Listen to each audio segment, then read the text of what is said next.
Olá, meus irmãos, que a paz do Senhor Jesus seja com todos vós, amém? Glórias a Deus, uma grande alegria poder entrar dentro da tua casa, dentro do seu automóvel, onde você estiver agora, por meio deste meio de comunicação. Que Deus abençoe a tua vida de uma forma poderosa, no nome de Jesus. Eu estou aqui para dar continuidade à série Os Propósitos de Deus e quero, nesse momento, falar nesse terceiro vídeo sobre Deus, ele permitirá uma nova ordem mundial? Nós vamos responder perguntas como essa neste vídeo. Eu quero, juntamente com você, caminhar um pouco na palavra de Deus. Porque nós, os cristãos, nós sabemos que Deus é aquele que escreveu todas as coisas. Deus é aquele que arquitetou todas as coisas. E Deus, para tudo, tem um propósito. Então, eu quero convidar você para nós entendermos, de acordo com a palavra de Deus, se isso é possível. Nós temos ouvido muito nesses dias sobre os Illuminatis, sobre a maçonaria, sobre um sistema globalista e que tudo aparentemente parece que está realmente sendo preparado, ou seja, uma espécie de cenário, né? Mas pergunta, será que o ser humano conseguirá dominar o mundo todo? Será que é possível o ser humano dominar o mundo todo? Bom, eu quero que os irmãos que estão me ouvindo prestem atenção em algumas coisas interessantes que eu vou falar e vou passar para vocês aqui agora. Eu quero que os irmãos entendam que o primeiro homem que, biblicamente, ele tentou dominar todo o mundo, esse homem, se chamava Nimrod, lá na Torre de Babel. Lá onde eles estavam construindo uma torre, e essa torre servia como referência para que o povo não se perdesse sobre a terra e para que todos entendessem que lá existia uma pessoa que dominava a todas as pessoas. E Nimrod não conseguiu dominar a todos. E quando ele estava para conseguir dominar a todas as nações, todos os povos, simplesmente Deus decidiu separar a todos. Como? Ele dividiu as línguas. Então o povo se separou, se dividiu, porque eles não se entendiam. Então, naturalmente, cada um procurou os seus grupos de pessoas e começaram então a saírem, a se distanciarem um dos outros. Então Nimrod ficou frustrado e não conseguiu dominar o mundo. Depois, nós caminhando pela Bíblia e pela história, porque nós também conseguimos ver as evidências disso, como além da Bíblia, ainda que a Bíblia não precise de evidências, ainda que a Bíblia não precise de nada nesse mundo para comprová-la, porque a Bíblia por si só, ela é a palavra de Deus, ela é inspirada por Deus. Mas, meus irmãos, é possível comprovar a Bíblia também na história do ser humano. Se você procurar nos livros, você vai descobrir tudo o que a Bíblia também diz, porque a Bíblia, além de tudo, ela é histórica. E nós vamos descobrir que os faraós, eles também tentaram dominar o mundo e não conseguiram. Quando nós olhamos para o grande rei Nabucodonosor, aquele grande rei que tentou também dominar a todas as nações, ele não conseguiu. Quando nós olhamos para a Grécia, com aquele grande general, aquele grande homem, Alexandre o Grande, ele tentou dominar todas as nações e não conseguiu, né? Nem mesmo a Índia ele conseguiu conquistá-la, porque o ser humano ele faz os seus planos, mas a vontade de Deus é que prevalece. Quando nós olhamos para a história, os romanos tentaram também dominar o mundo. Pergunta, eles conseguiram? Também não conseguiram. Quando nós olhamos para algo histórico também que aconteceu mais recente, quando nós olhamos para o Hitler, por exemplo, ele tentou dominar a toda a humanidade. Pergunta, ele conseguiu? Também não conseguiu. Agora eu pergunto para você, será que a maçonaria, que os Illuminatis, será que esses homens vão conseguir dominar o mundo todo? Eu acredito que não. Vamos ver o que a Bíblia diz. Provérbios 19, versículo 21. Está escrito assim: é da natureza humana fazer planos, mas o propósito do Senhor é que prevalecerá, ou permanecerá, ou que se realizará. Porque, meus irmãos, o ser humano, ele por natureza, ele é guerreiro. O ser humano, por natureza, ele é conquistador. Ele é desbravador. Todos os seres humanos, alguns um pouco mais, outros um pouco menos, naturalmente. Mas sempre foi da vontade do ser humano conquistar toda a humanidade. E nunca ninguém conseguiu. E nunca ninguém conseguirá. E quando nós olhamos para a Bíblia, nós entendemos porque não é da vontade de Deus que isso aconteça. Você está compreendendo? Vamos ver o que está escrito em Eclesiastes 3, versículo 14 e versículo 15. Está escrito assim: eu sei que tudo que Deus faz é definitivo. Não se pode acrescentar ou tirar nada. O propósito de Deus é que as pessoas o temam. O que acontece agora já aconteceu antes. O que acontecerá no futuro também já aconteceu, pois Deus faz as mesmas coisas acontecerem repetidamente. Ele está falando, meus irmãos, através destas palavras, que para Deus, tudo o que está acontecendo agora é algo que Deus já viu acontecer. Por quê? Porque Deus, ele é onisciente. Ele consegue saber de todas as coisas ainda antes que elas aconteçam. Então Deus, na sua soberania, Deus no seu poder, ele sabe de todas as coisas que acontecem antes mesmo dela acontecer. É por isso que a Bíblia diz que o que acontecerá no futuro, para Deus, já aconteceu. Então, quando ele está falando essas coisas, nós temos que entender que é na ótica divina. Amém? Para que isso fique bem claro, quando ele está se referindo e falando que o que vai acontecer no futuro para Deus já aconteceu, é porque é na ótica divina.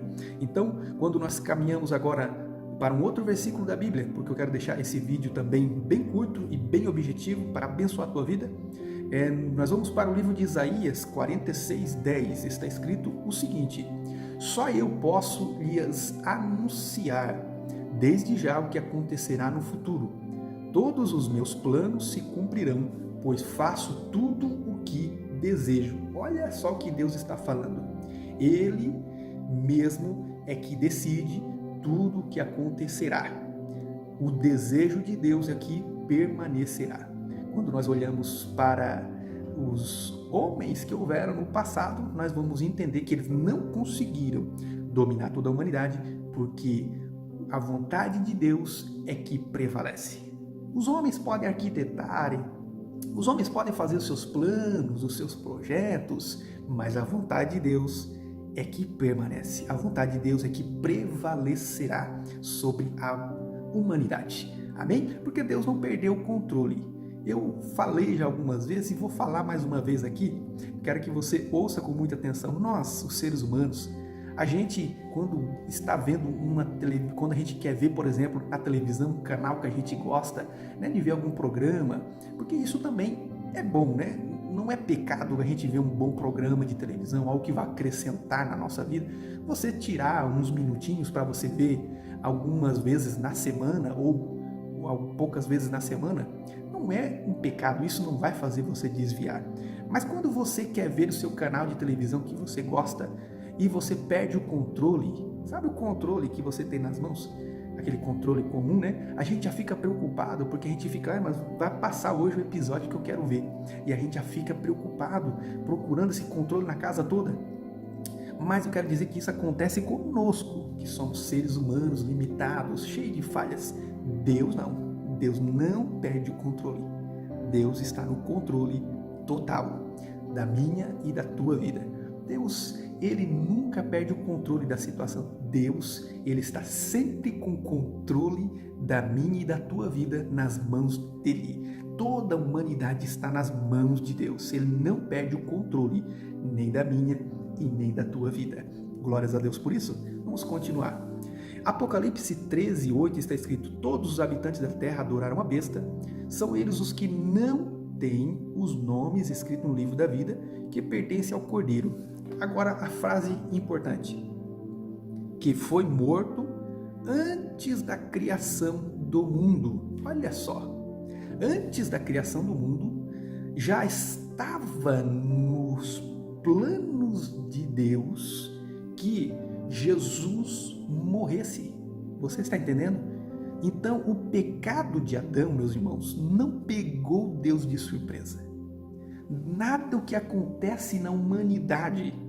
Os homens podem sim fazer os seus planos, os seus projetos, mas o que permanece é a vontade de Deus. Porque tudo que vai acontecer no futuro, Deus já conheceu. É por isso que as minhas e as suas falhas, muitas das vezes, meus irmãos, somos nós que nos distanciamos de Deus quando falhamos. Mas Deus, Ele sempre permanece Deus. Você lembra o que aconteceu quando Adão pecou? Quem fugiu da presença de Deus não foi o próprio Deus. Porque Deus, Ele foi como Ele sempre ia ter encontro com Adão. Mas o próprio pecado começou a acusar Adão. E Adão, que ele fez, se escondeu. Sabe o que o diabo muitas das vezes faz conosco? Ele primeiro nos faz pecar. E depois ele fica nos acusando, dizendo que nós não somos merecedores da graça e da misericórdia de Deus. E nós devemos nos afastar, nos esconder, nos isolar. E esta é a vontade do diabo. Mas eu quero dizer que a vontade de Deus, ela que permanece. Deus já conhece até os teus defeitos, as tuas falhas, as tuas transgressões. Deus, é por isso que Ele morreu, meu irmão. É para pagar o preço. Então, Jesus, Ele já morreu já na eternidade. Ele já tinha morrido antes da fundação do mundo. É o que está revelado no livro de Apocalipse. Então, tudo que vai acontecer aqui, meus irmãos, Deus já conhece, Deus já preparou todas as coisas.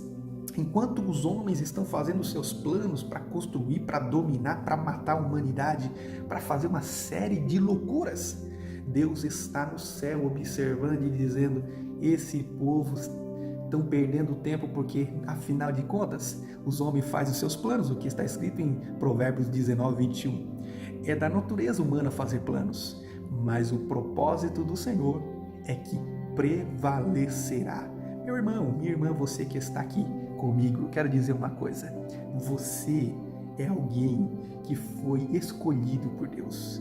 O propósito de Deus na tua vida vai prevalecer. Não deixe que o pecado afaste você de Deus. Quando você pecar, sabe o que você tem que fazer? Você precisa entender que Deus, Ele morreu também pelos pecados, não só os pecados que você cometeu, mas também por aqueles que você vai cometer. Porque Deus, Ele, antes mesmo do planeta, do universo ser formado, Deus, Ele é soberano. E Ele está com o controle de tudo nas mãos dEle. Então Ele está me usando para dizer para você: quando você errar, quando você falhar, saiba que você tem um advogado. Saiba que você tem um Deus. Você tem alguém que estará pronto para interceder pela tua vida. A Bíblia diz: se tivermos comunhão uns com os outros, o sangue de Jesus nos purifica de todo o pecado. Todo pecado. Todo pecado. Então, meu irmão, o que o Senhor quer é arrependimento. O que o Senhor deseja é mudança de vida. Quando nós mudamos de vida, quando nós reconhecemos os nossos erros, as nossas falhas, nós falamos: Senhor, eu sou dependente de Ti, eu preciso da Tua misericórdia. Aí vem o Senhor com a Sua graça e com a Sua misericórdia e nos limpa. Então o sangue de Jesus nos purifica e nós então começamos a caminhar em novidade de vida e tudo se faz novo, porque até mesmo daquilo que você vai cometer, até para isso o Senhor já pagou o preço. O que o Senhor deseja é sinceridade, é quando cometer, quando acontecer, porque o pecado não pode ser planejado. O pecado que ele é planejado, o sangue de Jesus não vai purificar. Mas quando ele é um erro de percurso, eu já falei isso há algum tempo atrás. O que é um erro de percurso? É como um avião que ele está em uma viagem como qualquer outra e de repente uma turbina se queima, se estraga, para de funcionar. Então o piloto ele pode chegar na destinação com muita dificuldade, mas ele até vai chegar.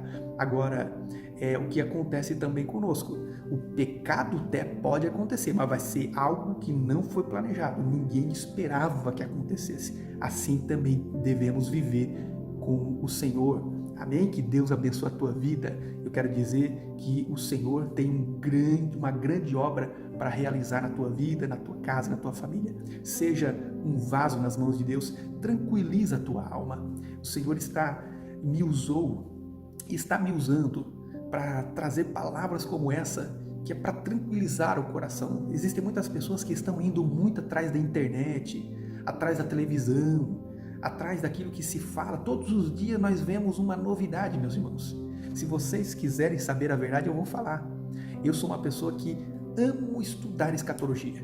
E dentro da escatologia existe uma série de coisas que você ouve que você precisa estar com base nas escrituras, porque senão você vai acabar indo atrás destes ventos de teorias que surgem todos os dias. E a gente ouve falar sobre antenas, sobre abelhas, sobre pestes, sobre uma série de coisas. Tudo isso, meus irmãos, vocês precisam entender que Deus está no controle de tudo.